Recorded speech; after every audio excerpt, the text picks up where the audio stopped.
Welcome to this special presentation by the Commonwealth Policy Center. I'm Executive Director, and joining me is Louisville Metro Councilman Robin Engel, represents 26 in Louisville.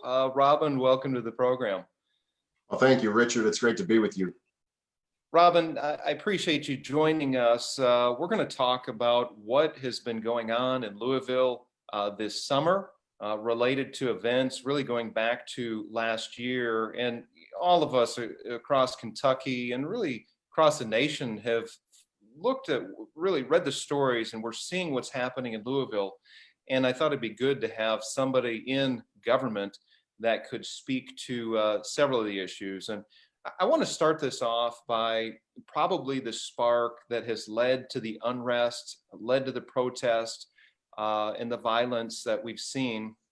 Really, the news event goes back to last year when Breonna Taylor was served a no-knock warrant. Police entered, there was gunfire exchanged, and she was shot. And tragic situation. Unfortunate, really what happened there, and that was really, I think, the spark that led to the protests that are happening there. The biggest of the protests, Robin. Well, first of all, would you agree? Is that correct? A correct assessment in that the Breonna Taylor no-knock warrant? That certainly, Richard, that's a big story in Louisville. Coupled with the Minneapolis, the event, I believe they were very close together. So unfortunately, Louisville did suffer we joined the cities of this violence that is running rampant in I wouldn't say all cities in America. Let's face it. Our mayor would like to think it's in all cities, and that's where we have a problem. I have a problem with that. But we do have issues here, and we are doing our best to combat them. And by the way, I appreciate you serving in Metro government. My sentiments are with anybody in elected places who are in the middle of tough circumstances. And quite frankly, Councilman Engel, you're in a difficult place there in Louisville. I want to go back to May the 30th. Mayor Greg Fischer issued a curfew. He said that what started out apparently as peaceful protests turned into violence and terrorism and looting in the streets of the city. He said that out-of-towners are here, anarchists intending to destroy our city. Louisvillians have to make it clear to them that they are not us. They do not represent the soul of the city, nor do they represent the intentions of peaceful protests. Can you tell us what it was like during the peak of those protests back in late May and in June, when people poured into the streets and really came in from other states as well, to not just peacefully protest, but to bring about violent protest as well? What was that like, Rob? Well, thank you for asking. I will tell you, as one of 26 council members, that was not our finest moment. It is. I'm not a native, Richard, of Louisville, but I will tell you that I've been here since 1986. I've married a Kentuckian. I have 4 children that have gone through schools here, colleges here, well, in the state of Kentucky, excuse me. And I will tell you that it was very, very painful to watch our streets get run over by out-of-town anarchists. These are not Louisvillians. I don't believe there may have been a few, don't get me wrong, but let me tell you, these are professional, paid, organized anarchists that disrupt cities all over America. And unfortunately, fortunately, you mentioned the curfew. Unfortunately, the mayor was not able to withstand the curfew. So while he talked a very good game, he did not back it up with truly having a curfew for our citizens. So regarding the curfew, that was in place for at least a couple days originally. Since it was not abided by, and since he was not able to enforce it, Governor Andy Beshear called in the National Guard. He called in 350 National Guard troops to keep peace and to keep order in the city of Louisville. And Governor Beshear acknowledged that outside groups are moving in to try to create violence in the streets of Louisville. Did Louisville need help from the National Guard, in your opinion? Yes, I applaud the governor and the mayor for bringing in the National Guard. However, Richard, folks need to understand, and I have been briefed as to the historical nature of the National Guard as it relates to various civil unrest in parts of our community.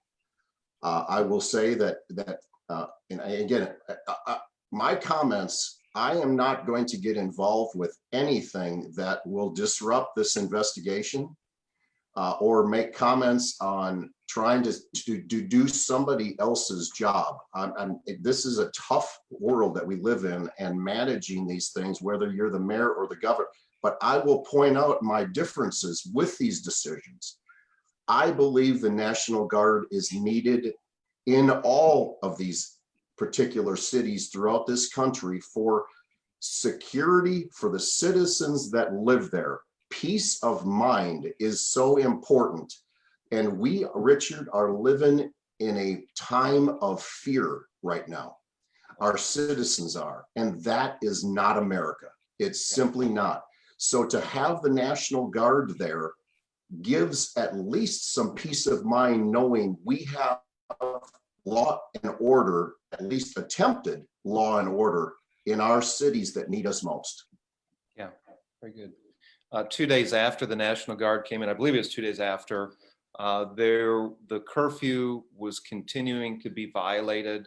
After the 9 o'clock curfew, there was a gun that was fired. David Macatee, a street barbecue vendor, fired 1 or maybe 2 shots, and then he was fired upon by National Guardsmen and state police. He was shot and killed. Again, a tragic shooting. I don't know if we know fully what happened. I think even Mayor Fischers said we may never know all of the events, but that sparked more unrest and more violence. Do we have any more information on what happened with the David Macatee shooting? Well, Richard, that's a particular situation that's near and dear to colleagues of mine that I serve with on the city council. That was a friend of theirs. And again, a very painful experience, a man trying to protect his business, his customers, his way of life. It was what he knew best. I will leave it at that. You and anybody that would like to view video from those events are free to do so. I am not going to comment too much further. I believe that investigation is still going on, but I will tell you that that was a community citizen that ran a very, very good business for the local folks there in the West End. And tragically, he's not with us today. So sorry for that loss. And by the way, Councilman Engel, so sorry for, again, you, your family, the people of Louisville, the people in Louisville who've lost loved ones due to the murder. You had mentioned, well, let me say this. So regarding the National Guard, Attica Scott is a representative from inner city Louisville. She was very critical of the National Guard coming in. She criticized Governor Beshear. She criticized other authorities for bringing the Guard in. Does she have any basis for that? Is there, she sees the Guard, my understanding of her comments is that she sees the Guard as an invasion into the community, and that's my interpretation. Is there any basis for that? Was it kind of an invasion, or how do you see that? So you have a local lawmaker who's pushing against that. We don't need the Guard. We don't want them here. they shouldn't be in our community. How do you Well, respond Richard, as another person at the city level that, Well, here I served with Attica. Attica Scott served on the city council briefly. I will tell you and leave it here. Okay, I'm not from the West End. I don't live in the West End. That's not my council district. However, I do have an opinion. But let me just say this. There again, I will allow you or lead you to study the historical nature of the National Guard and coming into West Louisville or downtown Louisville. Or I think it's more. It really, I believe it gets down to, because Attica Scott represents the West End. Okay, and so I believe you need to look in again. Let me reiterate that there is a historical perspective on the National Guard and West Louisville. It was far before my time, Richard, before 1986, far before my time, that there are other folks that can comment on the National Guard into West Louisville that I'm not going to comment on. I will simply say this. As a voice, I have a voice. I'm one of 26 members. When I was elected, I was told at the time and suggested at the time, it was Mayor Jerry Abramson. That's a very popular name. He was the former mayor that started merger. He told us that at the time when we got elected, this was a very, very historical moment. We've merged the city and the county together. Your job is not only your metro council district of 25 to 30,000, but your job is to oversee the entire big picture of Louisville Metro. So I feel as though I have at least an opinion as to what, and I have an interest because I love this community as much as anybody. And I can tell you that from the bottom of my heart. I wouldn't be living here if I didn't love the city. I could have gone to Columbus, Ohio. I could have gone to a lot of places. I've stayed here and I'm going to continue to stay here and fight for this community because this is a very, very unique and special community and it runs deep. People love this community. And if they leave this community, Richard, for a job opportunity, for whatever, a family, etc., I assure you, their goal in life is to get back to the city that they love. So I'm not going to let out of town anarchists and people that don't love America, that don't love our way of life in Louisville, run over us without a fight. you had mentioned earlier that you believe that these protests, these rioters, looters are mostly from out of town, that they're not Louisville, that they don't represent Louisville. What kind of evidence is out there that would indicate that these are not local Louisvillians who are creating the havoc there? Well, Richard, you're asking you're kind of asking me to put my investigative reporting hat on. I will merely state my thought, my inclination, my research, my ability to view video from all over the country, that every time that there is a particular incident, and let me just say this, Richard, what happened in Minneapolis was the most appalling thing one of the most appalling things I have ever witnessed in my life. We need to become people that love each other more in all walks of life. Yeah. This hatred and what we experienced in Minneapolis was outrageous. So let me just say that. But what leads then to out of towners, Richard, this is why I would say these are out of towners.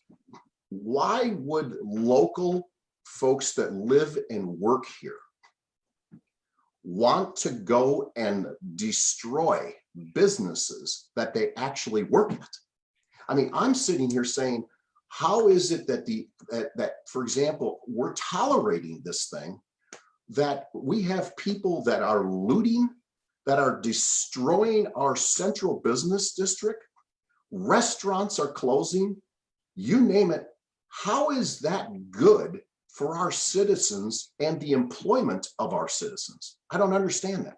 And so I conclude that when you see people in Charlotte, or you see people in Portland, and you see people in Seattle, I don't believe it's just the local folks. It's far more than that. I believe perhaps the local folks, Richard, start with what we call peaceful protesting during the day. And then all of a sudden, when darkness falls on our cities, it is run over by paid, out-of-town organized anarchists. That's my theory. Yeah, no, that's good. I saw a recent interview by a reporter at WHAS, one of the big news outlets there. And the reporter was on the streets. This was in late May, maybe June 1st or 2nd, when another wave of protests and violence happened. And this reporter was interviewing others around her to try to find out where they were. And her indication was that many of the people were not from Louisville. That corroborates what you're saying. Many people from out of town, based on the comments and the reaction she got from others. So you make a good point that why would native Louisvillians burn their city? Why would they destroy the restaurants, smash windows, break in doors? I did have a chance to see some video footage. A friend of mine from Louisville sent me about a 20 to 30 second clip holding a smartphone outside their vehicle and just driving slowly down, I think it might have been Market Street or 4th Street, where you have the 4th Street Live. Business after business was boarded up. The doors had plywood on them. They were locked. It looked like a hurricane area. That was my comment. I don't know if that's still the case now, but what does it look like right now, Councilman Engel, with businesses downtown? Well, I call it a war. I'm a little bit more harsh, Richard. I call it a war zone. And I can tell you that anybody that drives down in our beautiful downtown area right now to this day sees boarded up courthouse, sees the boarded up courthouse, sees the boarded up city hall, sees boarded up Omni Hotel, boarded up Hyatt Regency, boarded up central businesses that would be thriving every day of the week are boarded up. We have been set back a decade, I suspect, at when all this thing washes out. Okay, so a hurricane would be putting it, and I shouldn't say that because obviously we've got residents in this country that are experiencing horrific scenes from hurricanes, and it's hurricane season. But let me just say this: call it a hurricane, call it a war zone. It is deplorable, and it should not happen. It should not be happening. Now, let me also bring up, Richard, some of what we're seeing, and we have seen, my colleagues have seen, that brings us to my point of organization and out-of-towners. U-Hauls have been seen at various scenes, okay? And what comes out of U-Hauls, okay? Bricks, okay? Various things that get set up for truly organized riot gear. And you look at various cities, just take Kenosha, Wisconsin, near and dear to us, Richard, as Wisconsinite natives. I have family up in Kenosha right now. Never in my wildest dreams driving through there between Milwaukee and Chicago, a very, very beautiful area of our state up in Wisconsin, to see what's going on right there. But what happens right when this thing, the violence breaks loose? You see Molotov cocktails flying in the air. You see bricks. You see frozen water bottles thrown at law enforcement. It's consistent throughout all of these riots and violence. These people are organized and they're paid, and they absolutely, have no they have no care for human life, Richard. They're knocking off law enforcement officers and laughing at it. They will knock out a law enforcement officer and just simply walk away and laugh at it. This is scary stuff. Councilman Engel, could you speak further as to have Louisville law enforcement been targeted? Is that, I know nationally we've seen examples of that happening in other cities, but have Louisville's law enforcement community been targeted by violence as well? Well, once again, I'd have to, to discuss specific situations. I will tell you that talking to various Louisville Metro police officers, the morale is down. The numbers are starting to dwindle. Okay.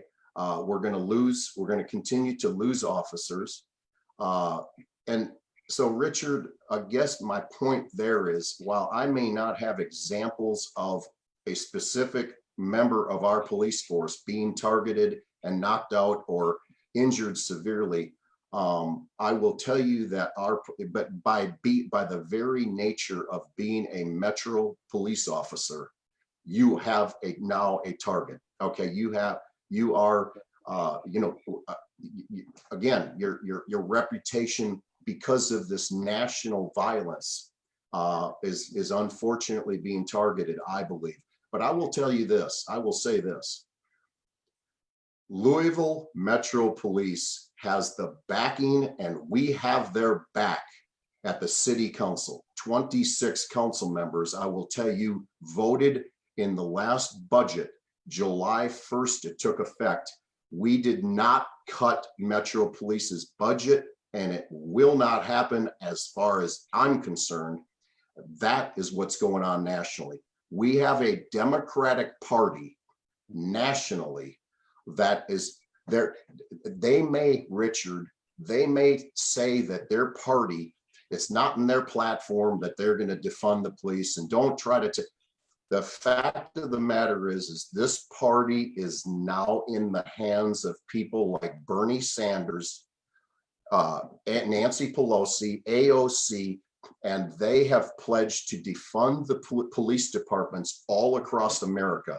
So why should we not think that potentially Louisville Metro Police will not become that will not become a part of a platform that may happen here in the near future? As long as I'm serving and I just got reelected with no opposition, I will fight tooth and nail for our officers that lay their life on the line every day and night for this community. Right.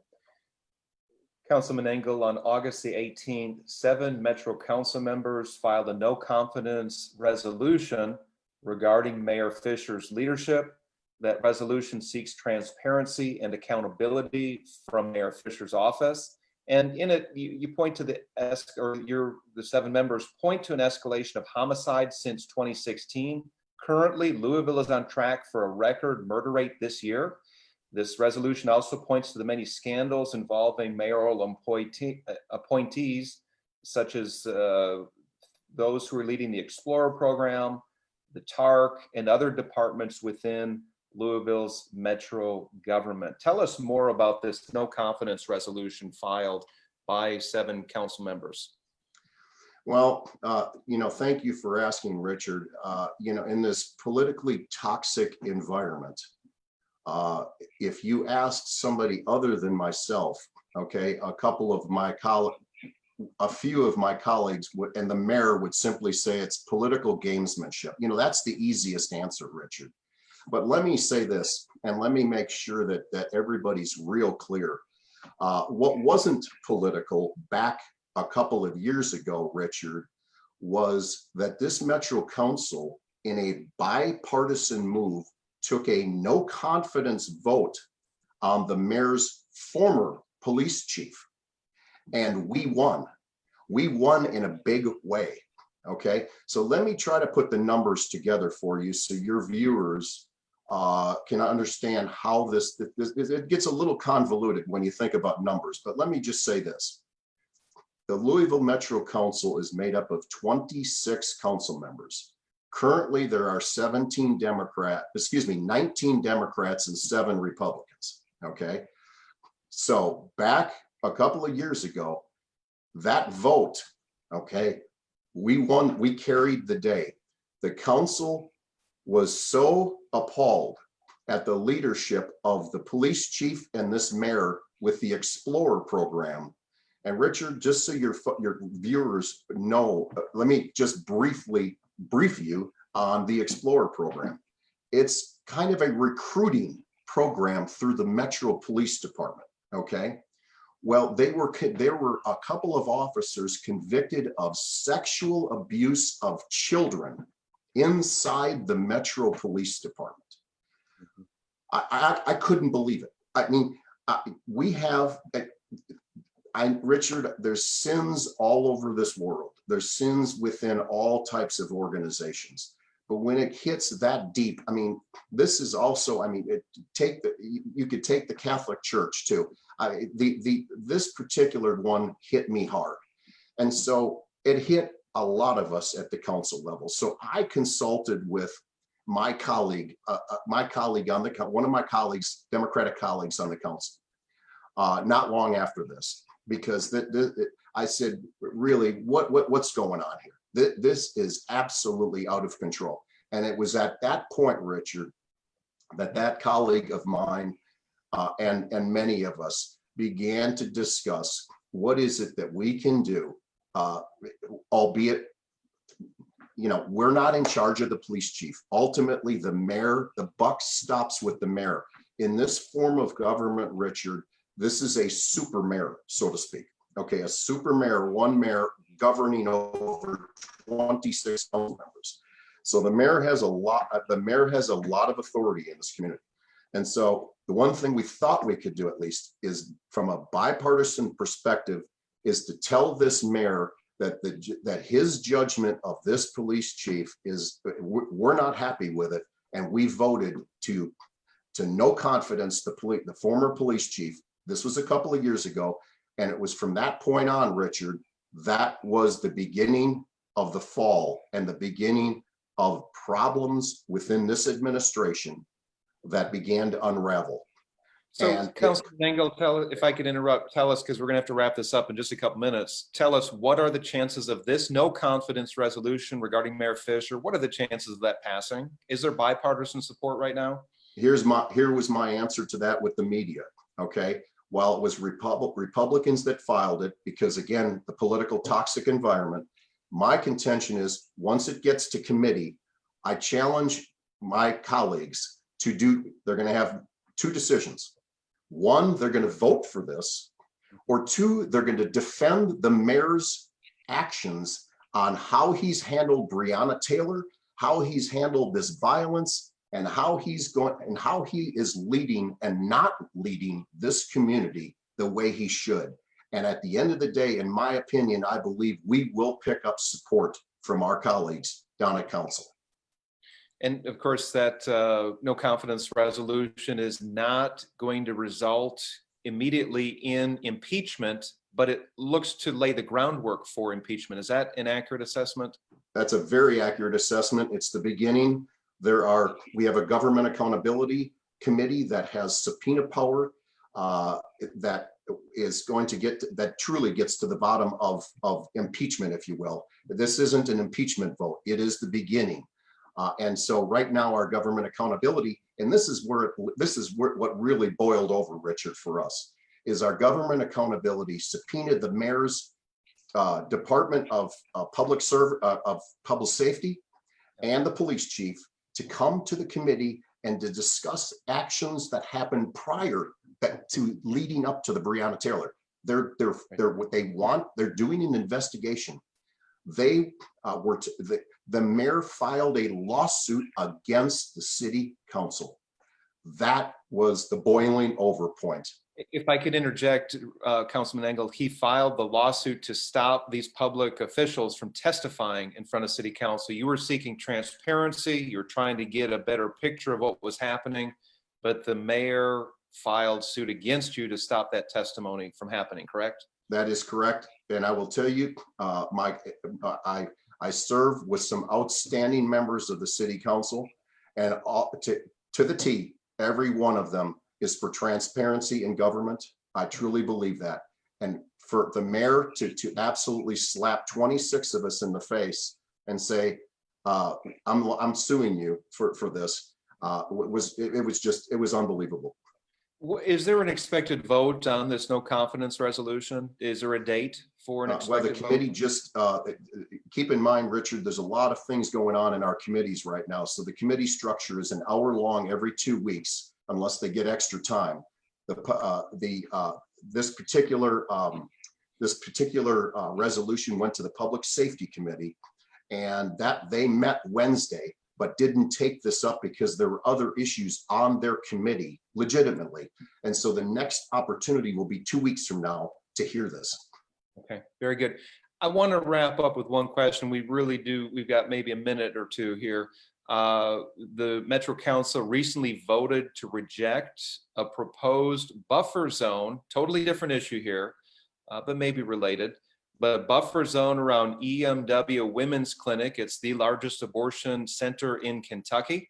And that provision would have kept people who pray on the sidewalk counselors, people who are protesting against abortion, if you will. It would have kept them further away, would have kept them off the front, away from the front door of the abortion center. That was voted down 13-12 just the other day. You were one of the votes to reject that. Tell us and it was a bipartisan vote. It took 6 other Democrats to join you to vote that down. Tell us what the thinking was behind rejecting that buffer zone in front of the abortion center. Well, Richard, that one was near and dear to me because I am one of those that actually does peacefully protest in front of our only state abortion clinic. In addition, Archbishop Kurtz and his team, his sidewalk counselors came out hard against this. They wrote a letter to every city council member. I was there at the clinic with the Archbishop a week before this vote took place. This was an amazing bipartisan victory for life, for freedom of speech, for peaceful. We talk about peacefully protesting, Richard. It's funny how this mayor talks. He's almost giddy about having protesters come into town right now. But yet we almost lost this vote, which was unbelievable, actually. But I want to thank my Democratic colleagues for seeing through this thing. Basically, we were asking Metro Police to increase enforcement of an area for safety reasons, when in fact I proved, and I got Metro Police with some data that prove that this clinic is not in danger, has not had any safety violations of any magnitude over the last couple of years. And therefore we carried the day. And I will tell you, Richard, from a faithful servant perspective, it was a miracle that this came through. We went into this thing with 7 Republicans the day of the vote. We knew there were 7 Republicans that would vote for this, but with all the testimony, with all the data research, and those things called prayers, Richard, that actually I think this city, state, and country needs more of. Yeah. That is us praying for safety, praying for love of people.